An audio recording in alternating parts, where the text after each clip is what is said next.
Sa asentado, no? Ang tanong ko, does it mean to say, pagkapanalo mo sa London, magiging mapili ka na sa pagtanggap ng mga roles mo? Sir Archie, dati pa naman, after nung MMK win ko, naging mas mapili na ako sa roles na ginagawa ko. And siguro ngayon, mas magiging, mas mapili and mas magiging, ano bang word na tamang gamitin? Hindi naman magiging meticulous, pero mas yung gagawin ko na talaga yung gusto kong gawin kaysa yung, yung tinatawag nilang gagawin mo lang just for the heck na para makita lang nila na nakabalik ka sa show business. Ngayon, mas dekalidad ang gagawin kong pelikula.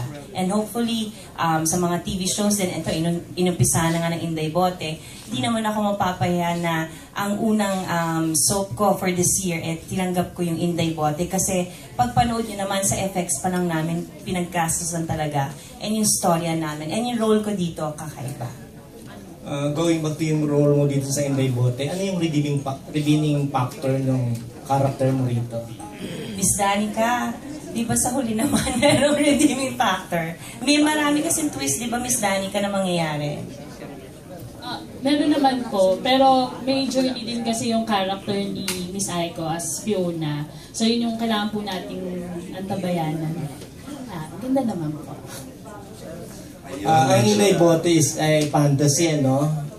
Kung may hihilingin ka, just in case, kung halimbawa may chance ka na sa tunay na buhay na maka-encounter ng real life mga duwendes, ano? At may tatlong wishes ka na gusto mong mapulpil na hindi pa na muna pupulpil sa buhay mo, ano yun? Tatlo talaga? Oh, tatlo, wow. Unang-una, ang hihilingin ko is para sa, spiritual being ko. Sana yung, kung ano yung relasyon ko kay Lord Jesus ngayon, mas maging ma-strengthen pa para maging inspirasyon ako ng mga tao na kahit gaano ako, ang dami kong pinagdaanan sa buhay, nakabangon pa rin ako. Pangalawa is para sa mga anak ko. Sana mapalaki ko sila na maayos kahit single parent ako. Sana maging ehemplo pa rin yung mga anak ko sa mga kabataan ngayon na hindi porket hiwalay yung mga magulang nila, hindi sila magiging mabuting bata. Pangatlo, sana po tumama po ako sa loto para po papamahigan ko po lahat ng press people nandito ng limpak-limpak sa lupin. Para po pagka nanalo ko loto, everybody happy po tayo and so supportahan nyo ang Inday Bote.